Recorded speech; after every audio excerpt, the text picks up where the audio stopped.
Welcome to Tiny Travelers, brought to you by BabyQuip, the family travel podcast where we make traveling with little ones easier, smarter, and more fun. I'm Sarah, a travel-loving mom who knows the joys and chaos of exploring with little ones. Each week, we dive into parent-tested strategies, travel hacks, and honest advice on what really works with kids. So buckle up, grab your travel planner, and let's make your next family adventure unforgettable. Pack light, travel happy. Welcome back to Tiny Travelers, the podcast where we make family adventures easier and way more fun. I'm your host, Sarah Huff. Today, we're joined by a guest who gets it from both sides. She's a seasoned traveler and a mom of twins who knows firsthand how chaotic family trips can be. Thilmin Gee is here to share her story, her favorite tips, and how she helps families plan stress-free vacations. Thilmin, thank you so much for coming. I'm so excited to talk to you today. Can you tell us a little bit about you, your background, and how being a mom of twins kind of shaped the way that you travel? Yeah, absolutely. Well, Sarah, thank you so much for having me on the show. So excited to be here. A little bit about me. In another life, I was a travel warrior, so pre-kids. I grew up in LA. I'm now living in the Bay Area, but I came via stops in Japan as well as New York. And so I really prided myself in being able to just pack up and leave and go on the next adventure. And then I had my kids. I had two of them, which was the first surprise. That's the And first challenge. yes, Two at a two at time. once. And I had them a month before pandemic lockdown. So second surprise and challenge. Yeah. And I thought, oh, maybe, travel is really difficult to plan and get going about 2 years after they were born. And I thought, it's because I'm a twin mom. It's probably just very different. And then I started talking to all the moms and realized how intimidated everyone was with travel. And so, the last few months I've been working on a startup called Togethr, and we create smart travel itineraries for parents based on recommendations from other parents, because we found that really our tribe and the community that understands us best gives us the best recommendations. So that's a little bit about where I've come in my travel journey and where I am now. And I'm aspiring to get back to being a travel warrior with my kids. Have you already traveled with the twins? Yes, we've done absolutely. It's all been, just this learning experience. So we did really easy hops. We went from the Bay Area down to LA to visit family. We went to Hawaii, which is a very safe, easy trip. We found childcare there. So if anybody's interested, I'm happy to share that itinerary. Awesome. And then I am currently planning our first trip international, where we'll go to Japan. So it'll be really special for me because it's the first time back since I left so many years ago. And then, it's a really easy family first country. Yes. Why do you say that? That's so interesting. I haven't traveled internationally with my kids, and that's what scares me. Yeah. It's so fair. International travel with kids seems really impossible. But then Japan's really great because it's completely safe. So that's, a really great first mark. And then the second one is that there's a lot of really kid-friendly things to do. They have playgrounds, they have museums, they have just different entertainment options like Pokemon Cafe, Tokyo Disney. And then the third thing is that as a culture, the Japanese are so polite. So it's a really busy, Tokyo's a really busy city, but no one's going to bump you. Like they'll move Right. around you and your kids, which is so nice.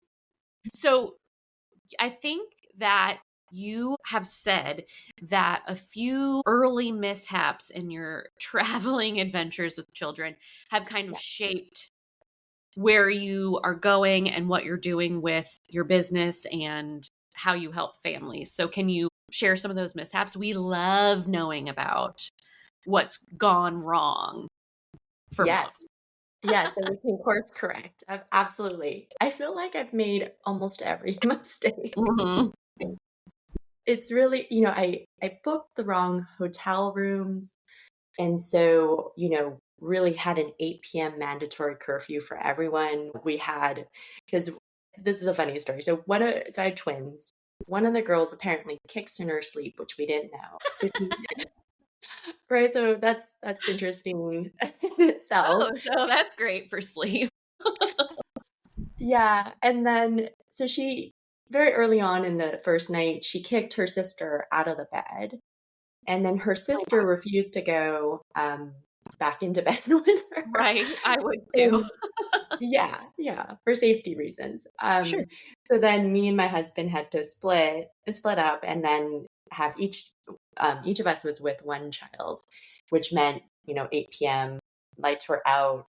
Me and my husband were still on our cell phones, and Oh had my the best. gosh. I've been there before, laying in the dark next to a kid and being like, I'm not ready to go to sleep yet. Yes, yes. I've had this conversation with another mom, and she called it hotel jail, which I thought was It's really true. appropriate. I know. It's true. Yeah. Her and her husband would actually go to the bathroom instead of staying in the bed. So, I was like, maybe I could do that, or maybe I could just book a different room A configuration. different type of room. Yeah. So now our thing is we always look for one bedroom suites or connecting rooms. So we just have at least one door. Yes, like having Close. some sort of sitting area is so crucial if you can do it. I also try to look for a room that has like patio that you can sit on, or like a balcony, because then at least you can go outside and whisper talk to your spouse or Yes. whatever you're doing, so you don't have to be in hotel jail while your kids Yes. are trying to fall asleep in a Yes. new environment. 100%. Yes. Oh We my don't want gosh. to do hotel jail. No. No, I've been in all of those situations before, so I know Mhm. exactly what you're talking about.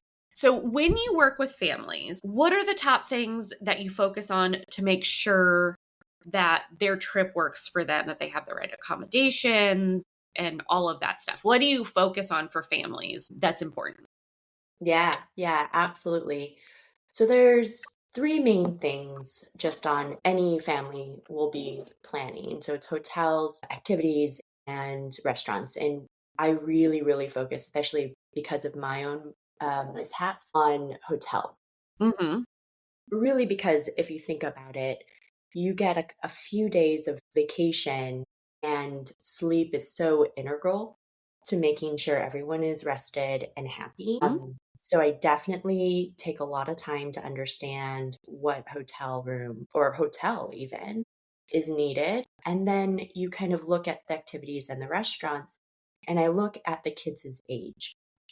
That'll determine how big of a radius of exploration we would do. So, for a newborn up till 2 years old, we're probably looking at maybe a 5 mile radius. So, we They really, can't go very far. You're tethered to the hotel. yes, and it shrinks with newborns, right? Like maybe a 1 mile radius, you're at an all You inclusive. have an hour outside. Newsflash, it's only 20 minutes and then you better head back. Yes, nap time, all of that. We absolutely think about where we need to place a family, and if there's things around there, if there's restaurants, all of that, if there's even, a little drugstore so they could pick up a medicine in case the child gets sick. And then with the restaurants and the food, we think a lot about food allergies. Mm. And my girls early on, we had a nut allergy scare. So Mhm. For us to pack EpiPens in our little diaper bags every time we left is really concerning. And so you want to make sure that whatever we're recommending, that that child and that family, because dietary restrictions can include the parents as well, that it's just all, it works for everyone. That's awesome. I think one of the most disappointing things about vacations or traveling sometimes is when you think your hotel or that restaurant or that activity is going to be so amazing and great for your kids and great for you, and then you arrive and you're like, "Oh, wait. This isn't what I thought it was going to be. Now I'm kind of stuck doing this and nobody's having fun. I don't like this." So I think it's great to have kind of a focus when you're planning and having somebody who knows, okay, this restaurant has kid friendly meals, this hotel has more space for kids to run around or activities or anything like that. So that I think that's so helpful, especially if you've never been somewhere before. How do you know what's going to work for your family and what's not? Yeah, 100% you don't. And it's, we base all of our itineraries on other recommendations from different parents. And so we view it as like, like I'm a planner, of course. I will spend hours poring over a 1 week trip. And so in my mind, I've already done that work and I want to pay it forward to another parent who may not, we went to Tahoe. Like I have fantastic itineraries on that place. And so someone else coming from out of state who wants to go to Tahoe can absolutely pick up this one really fantastic itinerary I put together, which it's literally a 1 mile radius. That is so genius because there's so much planning that goes into traveling with kids, right? Before you even leave, you have to plan like, what am I bringing? What do they absolutely need? What can I get at my destination by renting it? Or, can I purchase it there? How are we getting there? How are we getting around there? So just having somebody plan the other stuff once you get there, or who's already planned it and can share that with you, is such Mhm. a relief, I'm sure. Yeah, 100%. I think the sentiment is most parents. We would 150% trust another parent's recommendation on a certain place than, a random person who may or may not have kids. we Right, we just don't totally.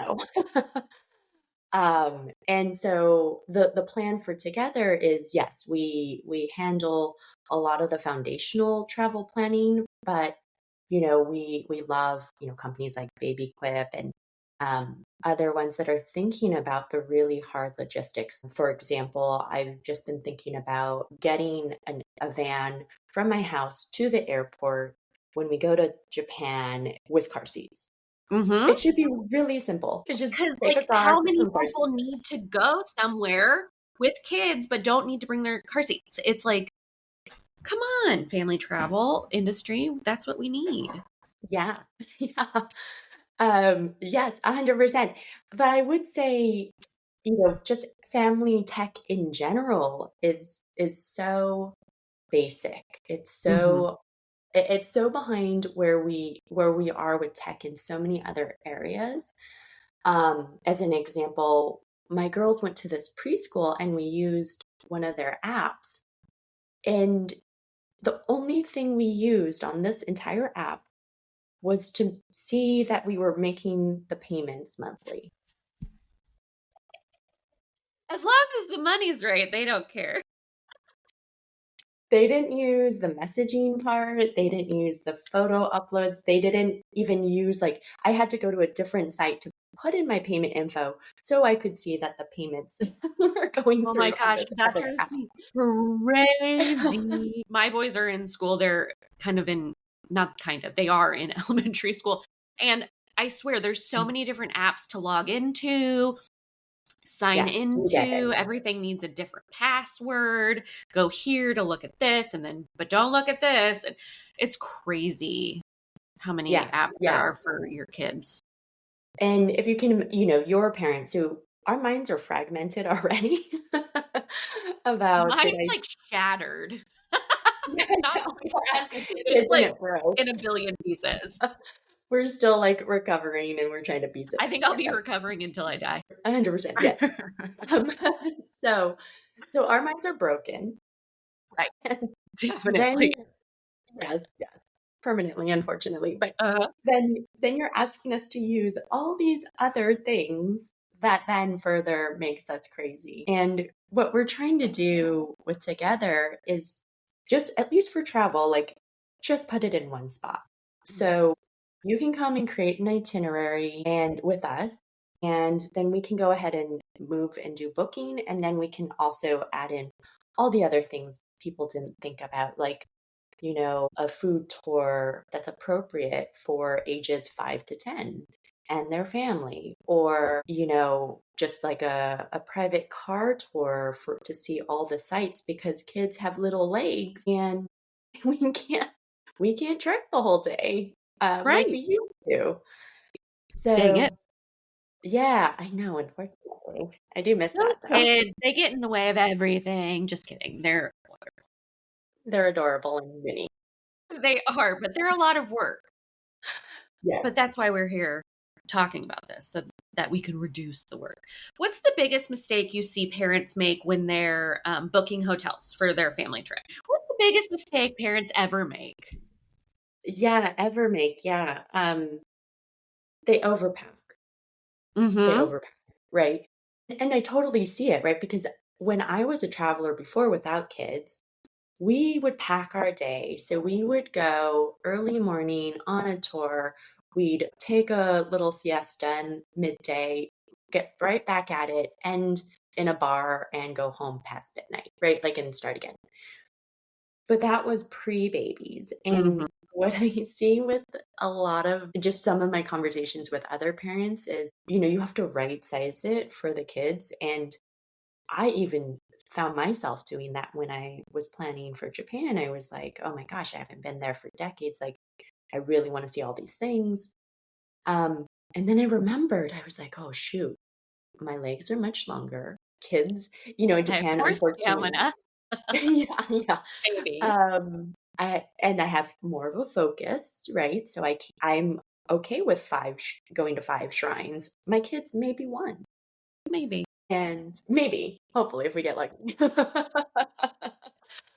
And so I had to right size it, and I what I ended up doing was blocking out free time in Yeah. each day. So it was much more fluid. So whether that's 2 hours, 3 hours in a day, and making sure, because our first trip, international trip, that jet lag was Oh, factored in too. yes. Mm-hmm. And I've heard from other parents that it typically takes about the first 2 days for kids. And then I was thinking, well, as you get older, it's harder. So I was like, kids will be ready after Seriously. 2 days. I Parents just might flew need a back third from day. across the country and I'm still getting used to it. And it was only like a 3-hour time difference. I can't even imagine international jet lag. Yeah. Yeah. It's brutal. We do talk a lot on this podcast about when you're on a trip traveling with your kids, you do have to schedule downtime. And it seems sort of opposite of what you want to do on a vacation. You want to go, you want to see, you want to do, but kids don't want to do that. Or they might want to, but they'll burn out so fast and nobody has fun after your kids get to that point where they can't handle anymore. So even if you don't want to, you have to schedule downtime throughout your day Mhm. so your kids can veg, nap, relax, Yeah. kind of let their mind run free. And then everybody is in such better moods when you get a little bit of downtime. 100%. And my kids, we just went to Santa Monica recently over Labor Day, and my kids would have been just fine at the pool in the Yes. hotel. My kids only want to stay at the hotel. When we went to Legoland, I was like, okay, guys, let's get out of the hotel and go to Legoland. And they're like, can we stay at the hotel? I'm like, What? This is crazy. But the hotel is like their favorite part. I'm not sure why. But yeah, It's just I mean, it's amazing the things that entertain kids and that they'll be fine with, you know? yeah, yeah. And then the parents are like shredding up the itinerary in the back. And it's like, well, there's 10 hours I won't get back of my life. There goes the Um, shrine. yeah, yeah. That's funny. So, yeah, I'm anticipating a lot of excitement around the hotels we've planned in Japan and not leaving. Are you gonna put the itinerary for Japan on Togethr? Oh, yeah, absolutely. Ooh, It'll be I'll have free to for look. everyone. Yeah.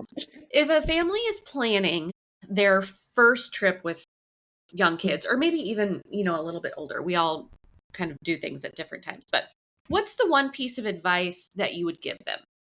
Yeah, if they were starting, I think it's, start with something low touch, right? So especially because my kids were born a little before the pandemic, we would just do little hops here and there. And so we would just drive in the car 2 hours. And, we're really lucky. We live in such a beautiful state. Yeah, And so we just went, I think one time we just went down to Carmel and that was it. And we plopped the kids in a hotel. They were happy.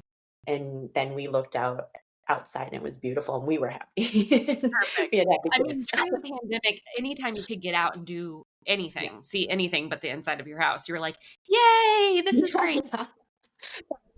Yeah. Yes. Yeah. Yeah. So, yeah, just start small, start local, and then add on to it, right? So then after we did some of these smaller hops, we then were like, let's go to Hawaii. Let's get on a plane, go somewhere farther. Long plane ride. Yeah. Yeah, we were a little concerned. We usually don't give screen time to our kids, but we absolutely brought out the iPad for Oh, that yeah. one.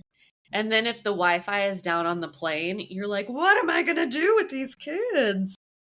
Yeah, yeah, I Because guess I have I to help have a them. hard time like sitting still on a plane. So of course, little people are gonna be like, why do I have to sit still in this Oh, flying yeah. bus, you know? Yeah, and my girls had just been potty trained, so, there was a few accidents here or there, so I made the executive decision to put them back in diapers. Mm, for the plane ride. You just don't know. And I had a conversation. I was like, hey, I want to make sure you all are okay with this, but this is the direction. And the kids were like, yes, okay, we don't want an Cool. accident. We want to No. get to the beach and everyone is going to be happy. Um, I'm so thankful we did. That's awesome. That's a good idea. I mean, you gotta kind of adjust your life to fit what you're doing, and it's okay to kind of deviate from your regular day because this isn't a regular day. It's a trip, it's traveling. So you kind of have to do what you have to do. Yeah, yeah. Unfortunately, we can't go that direction for the Japan trip, but I secretly want to. They're a little too old for that, but Yeah. You're like, ugh, all of us squeezing into that airplane bathroom. yeah, Well, I'll yeah. be thinking about you. Oh, thank you. So, before you started advising families on traveling and that sort of thing, you were obviously a travel warrior yourself. So, what were some of your favorite adventures that you went on? I love this question. Good. What was my favorite? I mean, I lived in Japan for Mm, 2 years, and that allowed me to trek throughout the entire country, and each little state has its own unique things to see, food to eat, like all sorts of different things. So I loved all of that. But I also traveled all across Asia as a result too. I would save all my little pennies. And thankfully is affordable. So I think one of my favorite trips was the first one I did outside of Japan, which was in Thailand. And I was such a novice at that point. I just uprooted my life on a whim after college and was like, I'm going to go to Japan. Then I was like, well, I want to go see Asia. And so Thailand was the first official international vacation I took. And I got sick for a Ugh. week and I'm traveling with friends in this group. It was bad. I didn't pack any medicine. Oh my Um, gosh. and so luckily, yeah, my friends had medicine. I got better. But Good. then I ran out of money. Like, what am So I gonna do? yeah, yeah. I don't think anyone's gonna book travel with me now that they've heard this. She's not a great planner at all. Yeah, yeah. Um, but I think really I've just learned through all of my mishaps, whether it was before kids or after kids, and then now of course, bring medicine, of course, pack enough money, Of all of course. these things. Yeah, so I'm much more, yeah, trustworthy. Good. Well, I'm glad. Everybody listening, Thilmin is trustworthy now. She's not in her Thank you, college Sarah. days. Thank you. You're welcome. Do you have a favorite destination or like type of trip that you think works really well for Mm. families? So for me personally, I love beaches. I was born in LA, love hot weather, love beaches.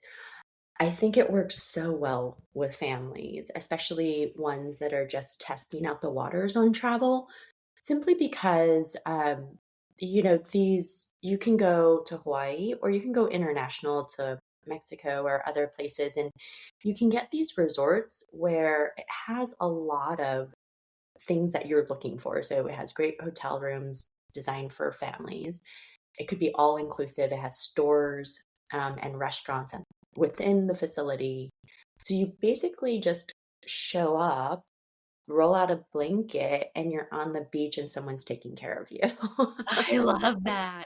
I do love an all-inclusive. I do Yes, love an all. 100%. So, someone's taking care of your kids because there may be a kid zone, a daycare, and then someone's taking care of you.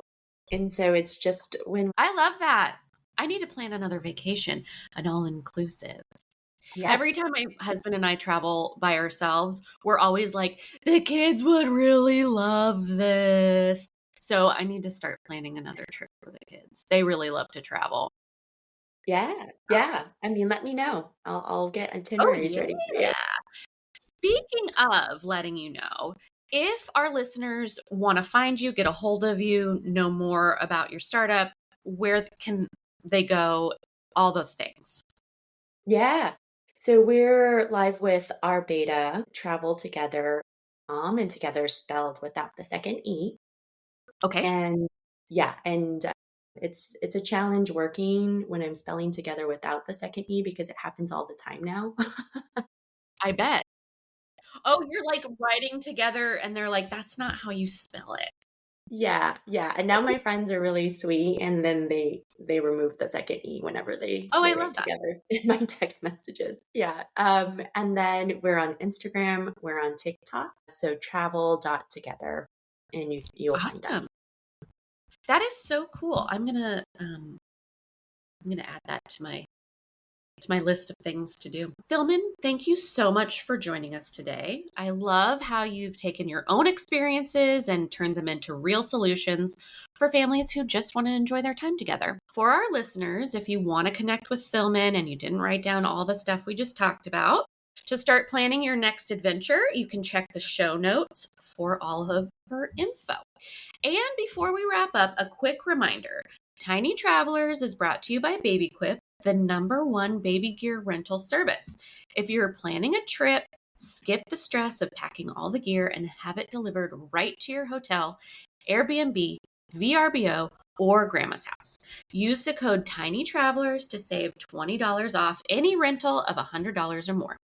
Thanks for listening, and remember, tiny travelers grow up fast, so take that trip.